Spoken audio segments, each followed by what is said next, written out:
What's good, YouTube family? It's your boy A-Dubs Picks, checking back in with another YouTube video. And in today's video, we're going to be talking about the bombshell that Shams Charania just dropped on Twitter and on ESPN. And that bombshell that I'm referring to is the new lottery, the 3-2-1 lottery system. And man, this is a crazy one. Initial thoughts right away after seeing the tweet is just like, what is going on? Like, what is the point? And what's happening here? We're going to flatten these lottery. I don't know, man. My mind is just all over the place when it comes to this new system. Is it good? Is it bad? I don't really know. Should we trust the league? Should we say, what the hell are y'all doing? Like, there's just so many thoughts and things that go into this lottery system and how it plays out. And I just kind of wanted to get on here and, give you guys my thoughts on it, my initial reaction, how I'm feeling, and try to explain it a little bit as well, because when I first read this tweet from Shams, I was very, very confused.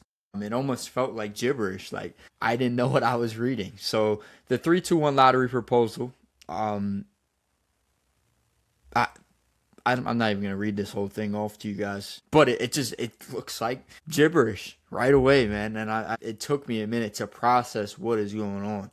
Because this is a huge change. This is a change that should not be taken lightly. This is very, very important to the league and, what is going to happen for these bad teams, for the good teams, for the mid teams. I mean, it matters for everyone in the league. It matters for trades. It matters for how trades are going to be protected or how picks are going to be protected. It matters for everything. So my initial thoughts and reactions were just kind of confused. Like, this is a huge change. And it's the reason for this change. Let's talk a little bit about the reason for this change and why this change is so huge and what it actually means. So, the main reason for this change is to combat tanking. So tanking has been around for a very, very long time, and it feels like this year is the breaking point for the league. It was a huge topic all season. From the first 20 games on, it's been a huge topic. I've done multiple videos on it. It's on every news media. I mean, it's a huge topic. And this year, the tanking was so bad because of the draft class.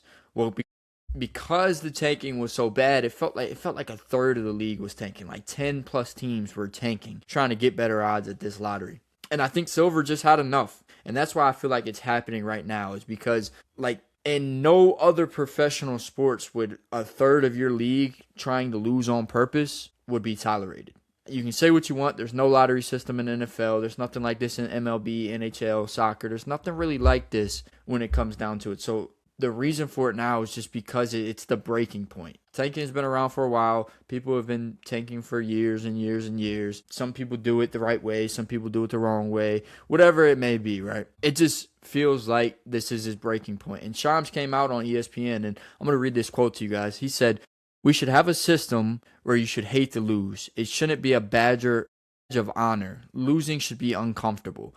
And that's exactly right. So for someone that is pro-lottery and anti-tanking, it makes sense right off the bat as to why this is happening the way it is. And I think that the league needed a change. They needed to do something to combat tanking. And this almost feels like an overreaction, though. This feels like they have taken it to the extreme and they've done the most that they can do to make sure teams don't take. It's just so much that goes into this. So let's dive a little bit more into what the 3-2-1 lottery system actually looks like. So let's go ahead and get back to that Shams tweet here. We'll talk about this and what it actually looks like. So pretty much what Shams is saying here in this tweet is that there's now 16 teams on the lottery and there's a relegation zone. This relegation zone is for the bottom 3 teams in the league. The bottom 3 teams now have a worser chance to get the first overall pick. They go from 14% to 9% now,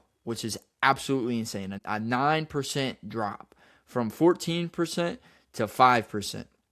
So now they have 2 lottery balls. Teams 4 through 10 now have 3 lottery balls. They all have flat odds. So when we look at this year's standings and how this would affect Utah all the way down to Milwaukee would have the same odds. So we could see Milwaukee jump from 10 to 1 the same way we could see Utah jump from 4 to 1. They have the same exact odds of getting that first overall pick. Also, it expands to 16 teams now. That's another thing, because playoff teams, there's going to be 2 playoff teams, the 8 seed in each playoff is going to ultimately end up getting a chance at the first round pick. They have a smaller chance. They only have one ball in the lottery, but 9 and 10 play-in seeds, they have the same odds as the bottom 3 teams in the league. So this is really to stop like brutal bad tanking.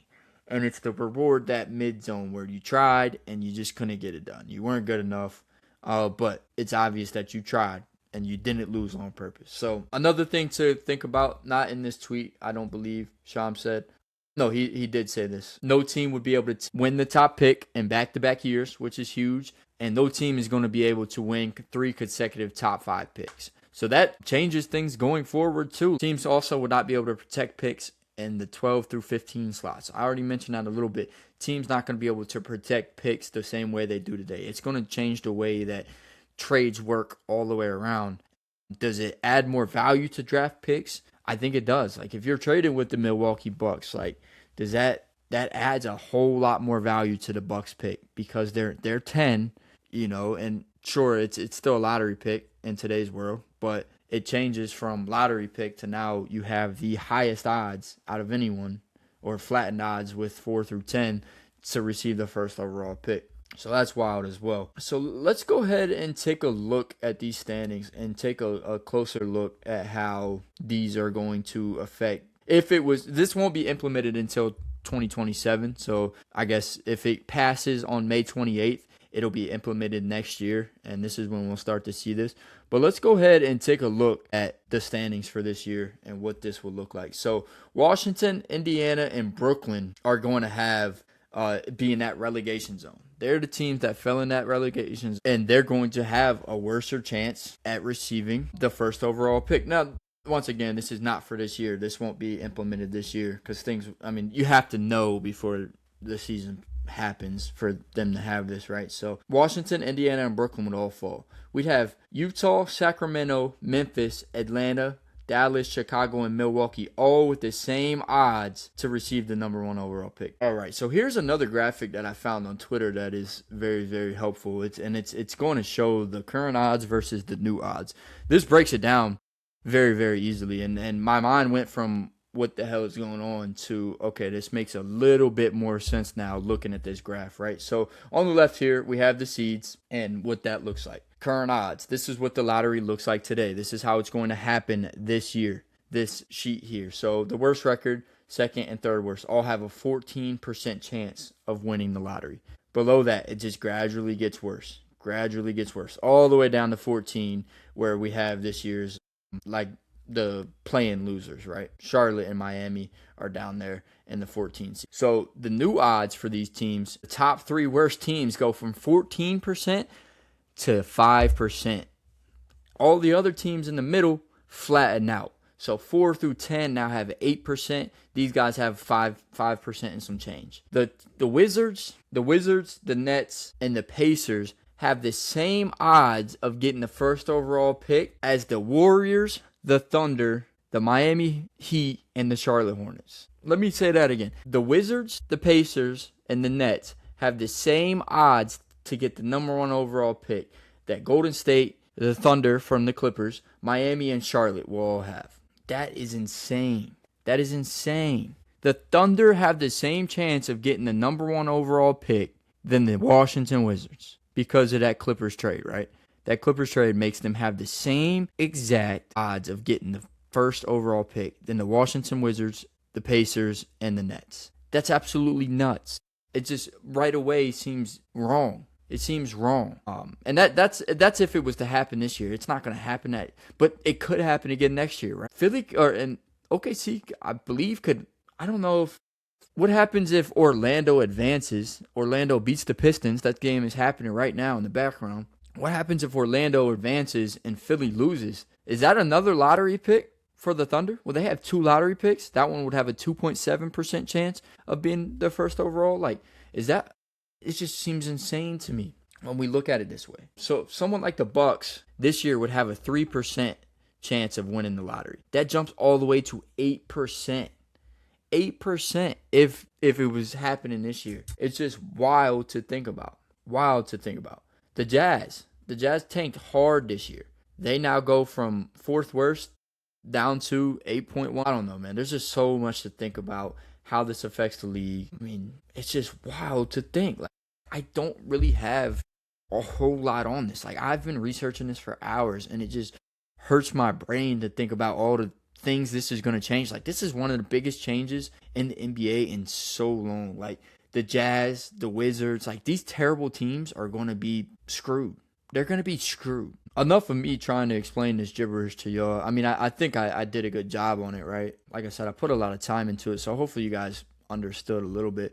We're going to go ahead and pivot over to, I found this tool also while researching that shows what it would look like if we were to simulate the lottery based on this 3-2-1 system that they've implemented, right? So here it shows you this is all the current standings for this year, and it shows you how many balls each team gets. So that's all accurate. Looks good. I double checked. It does say it won't factor in things like consecutive number 1 picks or 3 straight top 5 picks. It doesn't take that into account. It's simply an exercise to see what the 3-2-1 lottery could look like in practice, right? So this is all just good fun and a fun tool that I found out there on the internet. So let's just go ahead and begin the lottery and see what happens. So we'll go one by one here. So Indiana somehow, some way wins the lottery still. And that is unlikely to happen considering they have terrible odds. They have 5% chance. Somehow they still win the lottery in this. Awesome. Good for them. Dallas jumps all the way. Dallas has an 8% chance to win this lottery. They jump from 8 to 2. Brooklyn. Okay, the Brooklyn stays top 3 somehow, some way. Also not supposed to be likely. Charlotte jumps all the way from 14 to number 4. These are the type of jumps we're going to see. Miami, the same amount of balls as so many other people, same amount of balls as Indiana and Brooklyn, jumps from 13 all the way to 5. The Clippers, this is the Thunder's pick. The Thunder pick would pick before the Washington Wizards and Utah Jazz, according to this right here. Golden State jumps all the way from 11 to 7 because they have 2 balls. They have a 5% chance to win that number 1 pick. Memphis, something like this helps Memphis a lot. I like the way Memphis went about their rebuild. They did it the right way. They traded players. They lost, but they also got injured. I mean, Zach Edey was injured, right? They offloaded their guys. This seems like a classic rebuild, acquire picks, and move on. Memphis benefits from something like this if it was to happen this year. Chicago stays at 9 somehow. Orlando jumps from 15 to 10. Still no Washington Wizards, by the way. New Orleans drops from 7 to 11. So it hurts teams in this middle pack too because you don't know where you're going to land. Washington, there's Washington. The team with the number 1 odds fell all the way to 12 as far as they can drop. There's a floor. They can't go past 12. They had to get that 12th pick right there. So we just saw the Washington Wizards get absolutely shafted. It's just brutal. 5% chance. They have 2 balls as many of these other teams do, and they fall from 1 to 12 as far as they can drop. There's Utah. They're number 4. They have a higher percent chance than a lot of these teams in front of them, and they fall from 4 to 13. Stays around where they were at. Milwaukee drops from 10 to 15, which is brutal. Milwaukee got jumped by numerous other teams. They got jumped by Phoenix, Orlando, Charlotte, Miami, like a lot of the Clippers, like a lot of teams jumped them and they dropped from 10 to 15. Sacramento drops from number 5 all the way to 16. That's another thing to think about. If you fall out of that relegation zone or in the relegation zone, you have to be top 12, right? You can't go past 12. Well, a team like number 4, who has an 8% chance, the same amount as number 10 has an 8% chance. You fall from, there's no floor. You can go all the way from 5 to 16, just like Sacramento did in this sim. That's another thing to think about. Maybe the extra 3% is not super worth it because you can end up like Indiana. You can still jump from 2 to 1 in this sim. But a team like Sacramento, who's 5 and has an 8% chance alongside of Milwaukee or Chicago, who has an 8% chance, they dropped. There's no floor. They can drop all the way to the bottom of the lottery and get jumped by these other teams who have the same odds as Indiana and Dallas. And, it's just so many different things to think about. Like this one here played out perfectly. Let's run one more and just, instead of going one by one, we'll just review all. Boom. Milwaukee jumps from 10 to 1. They have 8% chance. They have the highest odds out of everyone, or equal odds to 6 other teams, and they jump 10 to 1. Washington stays where they're at. Sacramento jumps up into that top 3. Indiana gets lucky, stays close to where they're at, goes from 2 to 4. Memphis, 8% chance to win it. Dallas, percent chance to win it. Orlando jumps, play-in team. They have 1 ball. They have the least amount of odds. They jump from 15 to 7. A team like Utah gets absolutely shafted because they fell out of that relegation zone. There's no floor for where Utah can drop. Utah can drop all the way down to 16. Being in that mid-range is going to suck. Just almost as bad as having a worser chance. So I just don't know what to think here and what to expect. It's going to be cool to see.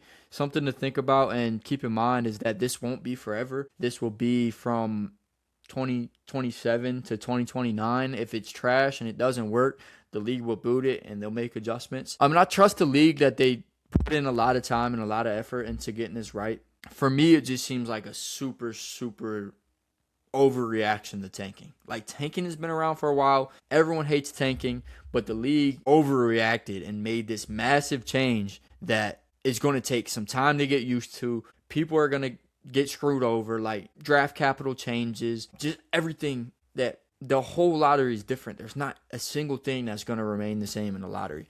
And it just is going to take some getting used to. Games are going to matter a lot more. These teams are going to try to win. But at the same time, how much more are they going to try to win? There's just so many pros and cons to both sides. And I can't really wrap my head around it. I know I keep saying that, but like, this is massive change. Super cool to see. I'm all for change. And a lot of negative feedback. You know, one of the things I learned at school, one of the few things I learned in college was about change and how the first step to change is just denial. And people aren't going to like it. If you change the way people will do their job that they've done every year or every day for the last 10 years, they're going to hate it, you know, at first. And then they realize that change was made to help them. And then they like it. So, I mean, I trust the league. I think change is good. They needed to do something for tanking. This was their spin on it, and I can appreciate it. I just hope it plays out in a way that is beneficial to everyone. I hope these games start to mean more. I hope tanking doesn't continue to happen, but I don't know if this is a full fix. It's just so much. So, if you guys made it this far in the video, I appreciate you. Pretty cool concept. This won't be the last time we talk about it. Wasn't the first time we talked about it. We'll continue to check in on this as the season, you know, or as it progresses. The draft lottery is coming up in just a few weeks. I think I had it here in my notes. 14 days, 2 weeks. 2 weeks from today on May 8th is when the lottery happens. So this is going to be a big topic of conversation moving forward. Obviously, it doesn't affect this lottery, but games will mean more next season. We'll have to see. Hopefully it gets passed. So it'll continue to be a conversation until after this lottery is over and all the way into next season. But once again, if you guys made it this far in the video, I appreciate you. Thank you for tapping in with me. Thank you for, you know, listening to me, my spiel on this. We just hit 100 subscribers too. I promised you guys a giveaway for that. I don't know what that looks like, but I'm man of my word. I will make it happen. I'll figure something out now as I'm editing this video. So appreciate you guys once again. I'm out of here.